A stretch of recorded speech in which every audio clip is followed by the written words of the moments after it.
was 10 years old when I heard my mother say those words through the bedroom wall. "We agreed to let her stay until the end of summer, Thomas. Then she goes to the state home." Her voice was cold, matter-of-fact, like she was discussing what to have for dinner. I pressed my ear harder against the wall, my heart pounding so loud I thought they'd hear it. "I know," my father replied. "But she's gotten attached. This might be harder than we thought.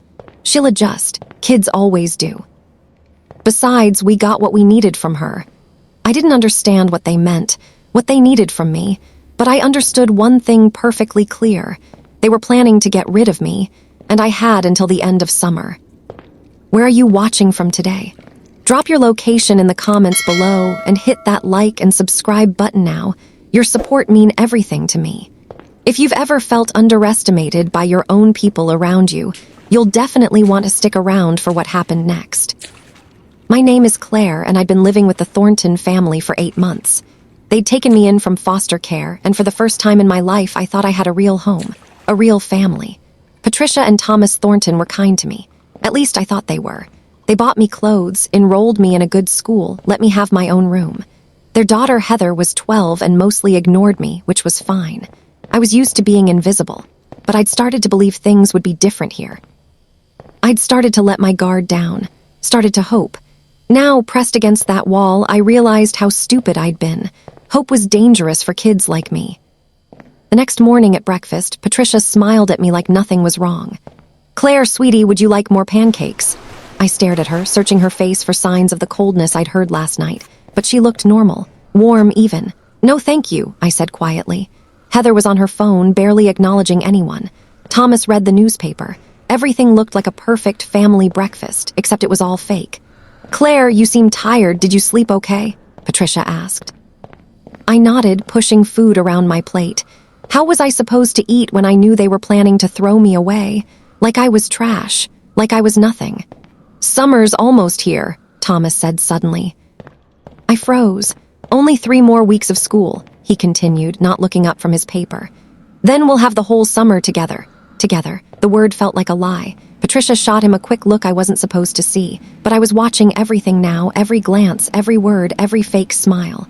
"Actually," Patricia said carefully, "we might need to discuss some changes for the summer. Family matters." There it was, the beginning of them preparing me, softening the blow. Making it seem like sending me away was just a natural change, not an abandonment. "What kind of changes?" I asked. My voice came out smaller than I wanted. "We'll talk about it later, sweetie. Nothing for you to worry about right now." But I was worrying. I worried every second of every day after that. I started paying attention to everything. The way Patricia looked at me when she thought I wasn't watching.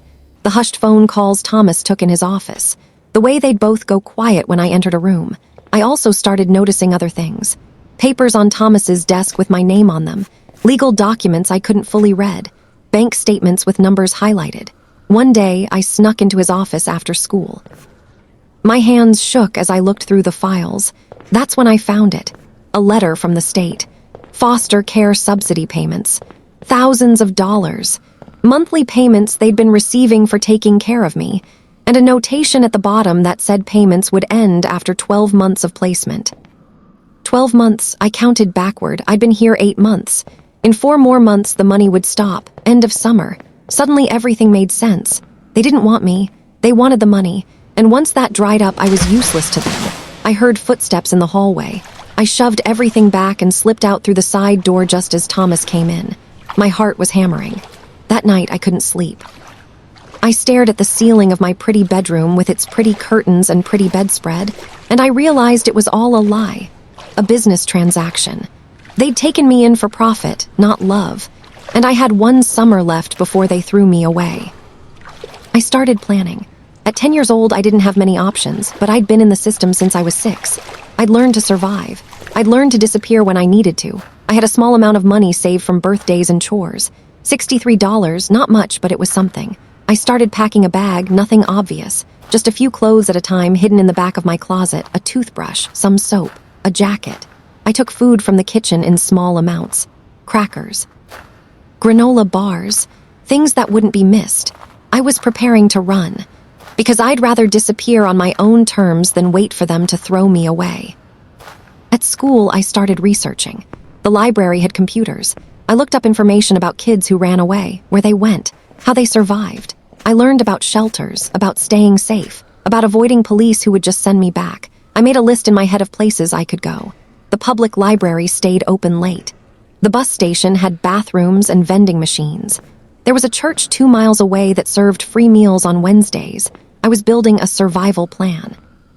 Meanwhile, at home, the Thorntons kept up their perfect family act. But I saw through it now. Every kindness felt like manipulation. Every smile felt like a countdown. Only 6 weeks until summer ended. Only 6 weeks until they'd hand me back. Then something unexpected happened. Patricia's mother got sick, really sick. She lived 3 states away and needed help. I have to go take care of her, Patricia announced at dinner one night. I'll be gone at least 2 weeks, maybe more. Thomas looked stressed. What about Heather and Claire? Heather can stay at her friend Madison's house. She's been wanting to do that anyway. And Claire? Patricia paused, looking at me. Claire will be fine here with you, won't she? Thomas shifted uncomfortably. I have that business trip to Seattle next week. I'll be gone 4 days. Then we'll figure something out. But I could see the calculation in both their eyes. I was a problem, an inconvenience, just like I'd always been. That's when I realized this was my chance. While they were both distracted and stressed, while their perfect routine was disrupted, I could disappear. And by the time they noticed, I'd be long gone. Patricia left on a Tuesday morning. Heather went to Madison's house that afternoon. Suddenly, it was just me and Thomas. And he clearly didn't want to be bothered with me. I'll be working late all week, he told me. There's food in the fridge, can you manage? I nodded. Perfect. He barely saw me that week. Came home late, left early. On Thursday, he left for Seattle. I'll be back Monday, he said. You'll be okay. Another nod. He looked relieved and guilty at the same time. Call if you need anything. The door closed behind him. I was alone. I waited 2 hours to make sure he wasn't coming back. Then I moved fast. I grabbed my hidden bag and stuffed in everything I'd prepared.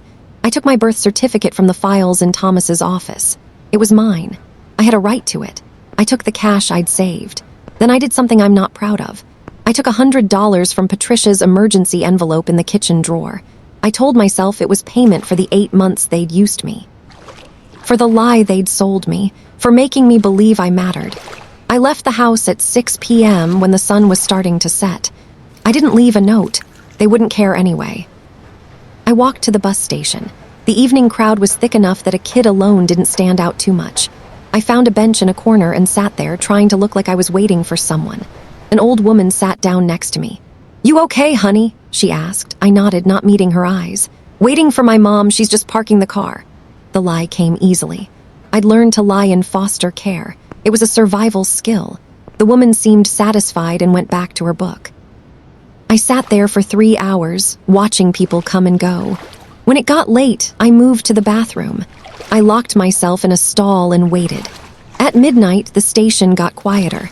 I came out and found a different corner, curled up with my bag as a pillow. I survived like that for 3 days, moving between the bus station, the library, and the church. I used my money carefully. $1 here for a snack, $2 for a hot meal at a fast food place. I washed up in public bathrooms, changed my shirt, tried to look normal, but I was tired, so tired and scared. On the 4th day, I was at the library when I saw my face on the news. Missing child. Claire Wilson. Last seen Thursday evening.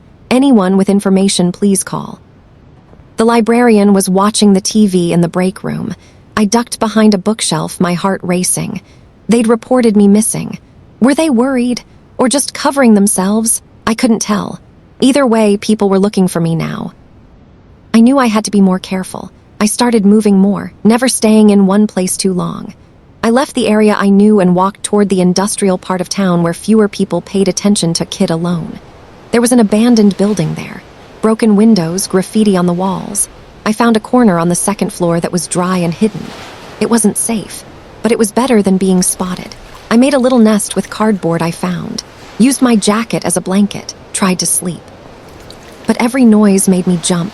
Every shadow looked like danger. I was 10 years old, alone and terrified, but at least I wasn't waiting to be thrown away. On day 7, my money ran out. I'd spent it too fast, not planned well enough. Now I had nothing. I was hungry, really hungry. I hadn't eaten in a day and a half. The church meal wasn't until Wednesday, 2 days away. I went to a grocery store and did something I swore I wouldn't do. I stole just a granola bar. I slipped it in my pocket and walked out, my heart pounding. No one stopped me. That night, I cried for the first time since I'd left, not because I was hungry or scared, but because I'd become the kind of kid who stole. The kind everyone expected foster kids to be. The Thorntons had been right to throw me away. I was nothing. The next morning, everything changed. I was at the library again, trying to get warm, when a woman approached me. She was maybe 30, dressed casually with kind eyes. "Hey, sweetie," she said gently. "Are you Claire?" I froze. Should I run, lie? "It's okay," she said quickly. "I'm not going to hurt you. My name is Bate. I'm a social worker." Social worker. My stomach dropped. "I'm not going back," I said, my voice shaking. "Not to them, I won't." Bate sat down carefully, keeping distance between us. "Can we just talk? I'd like to hear your side of things." Your side? Like there were two sides to being thrown away. But I was so tired, so hungry, so done with being strong, and maybe a part of me wanted someone to finally listen. I told her everything, about overhearing Patricia and Thomas, about the money, about their plan to send me back, about feeling like a transaction instead of a person. Bate listened without interrupting. Her face got sadder and angrier as I talked. "Claire," she said when I finished, "what you heard was real, but it's not quite what you think." She explained that Patricia and Thomas had applied to be my permanent guardians, not just foster parents. They wanted to adopt me. "The conversation you heard was about a different girl, a teenager named Melissa who was staying with them temporarily while her placement was being arranged. She was only there for the summer." My world tilted. "But Patricia said she goes to the state home." She meant me. Bate shook her head gently. "Melissa was 17, about to age out of the system. They were helping her transition. You weren't supposed to hear that conversation because they didn't want you to worry that you were leaving too." I felt like the floor was falling away. "But the money, I saw the documents, the subsidy payments." "Yes, they received those. Every foster parent does. But Claire, I've seen their financial records. They spend 3 times that amount on you. Your therapy sessions, your medication for anxiety, your school supplies, your clothes. The money doesn't even come close to covering your actual costs." I couldn't breathe. "So they weren't planning to send me away?" "No, honey. They were planning to make you their daughter, permanently." I started crying, not quiet tears, big gasping sobs. Bate moved closer and put her arm around me. "They've been looking everywhere for you. Patricia came back early from her mother's. Thomas canceled all his meetings. They're terrified." "But I heard them," I whispered. "I heard them say she'll adjust. Kids always do." Bate sighed. "They were talking about Melissa adjusting to independent living. Claire, they love you. They've been working with me for months to finalize your adoption. They wanted to surprise you this summer. They'd planned a whole party to ask you officially if you wanted to be their daughter." A party to ask me, to choose me, and I'd run. I'd disappeared. I'd stolen from them and assumed the worst, because that's what I'd learned to do, assume the worst, protect myself, never hope. Bate took me to the hospital first. I was dehydrated and malnourished. They checked me over, gave me fluids, fed me real food. Then she called Patricia and Thomas. I heard her on the phone. "I found her. She's okay. She's safe." I heard crying on the other end. Real, broken crying. They arrived within 20 minutes. Patricia ran into the hospital room and fell to her knees beside my bed. "Claire, oh my God, Claire." She was sobbing, holding my hand like I might disappear again. "I'm so sorry," I whispered. Thomas stood behind her, tears streaming down his face. "We thought we'd lost you. We thought something terrible had happened. I heard you talking," I tried to explain. "About sending someone away. I thought you meant me." Understanding dawned on Patricia's face. "Melissa, you heard us talking about Melissa." She sat on the edge of my bed. "Claire, we should have been clearer. We should have told you about her, but we didn't want you to worry. She was a temporary placement just for a few weeks. You're not temporary, you're forever." Forever? I'd never had forever before. "We wanted to adopt you," Thomas said, his voice thick. "We were going to ask you this summer. We had a whole plan. A party with a cake that said, 'Will you be our daughter?' We wanted you to choose us too, not just us choosing you. We wanted you to want to stay." I looked at these 2 people who I'd convinced myself didn't want me, and I saw the truth I'd been too scared to see before. They'd been terrified too. Terrified I'd say no. Terrified I'd leave. "I want to stay," I said quietly. "I want to be your daughter." Patricia pulled me into a hug so tight I could barely breathe. We all cried together, even Heather, who arrived a few minutes later and hugged me too. "You scared me, you little idiot," she said, but she was crying. "I thought you were gone." The next few weeks were hard. I had to work with a therapist to process everything, to understand why I'd run, to learn to trust again. Patricia and Thomas were patient. They explained everything. Showed me the adoption papers they'd been preparing. Showed me the party plans, the cake design, the banner they'd ordered. They'd been so excited to make me officially theirs, and I'd almost destroyed it all because I couldn't believe anyone would really want me. The adoption was finalized 3 months later. I stood in a courtroom wearing a new dress Patricia had bought me. The judge asked if I wanted to be adopted by Patricia and Thomas Thornton, if I wanted to become Claire Thornton. I said yes, loudly and clearly. No hesitation. Patricia cried. Thomas cried. Even the judge looked emotional. We had the party after. All their friends and family came. People who'd already started thinking of me as family. The cake was there just like they'd planned. "Welcome home," Claire written in blue frosting. Home. I finally understood what that word meant. It wasn't a building or an address. It was people who chose you, who fought for you, who didn't give up even when you ran away, who loved you enough to wait until you were ready to love them back. I'm 17 now. It's been 7 years since I ran away. 7 years since I almost destroyed the best thing that ever happened to me. I think about that scared 10-year-old girl sometimes. The one who was so used to being abandoned that she couldn't recognize love when it was right in front of her. I wish I could go back and tell her it was going to be okay, that the Thorntons were real, that not everyone would hurt her, that she deserved to be chosen. I'm getting ready for college now. Patricia and Thomas are helping me apply. We've visited campuses together. They cry every time we talk about me leaving for school, but good crying, proud crying. "You'll always have a home here," Patricia tells me. "Always." And I believe her now. Looking back, I understand that I wasn't the only one who was scared. Patricia and Thomas were terrified too. They'd never had a foster child before. They didn't know how to show me they were serious. They were trying to protect me from disappointment if the adoption didn't go through. They were waiting for the right moment. We were all so scared of rejection that we almost lost each other. That's what fear does. It makes us run. It makes us hide.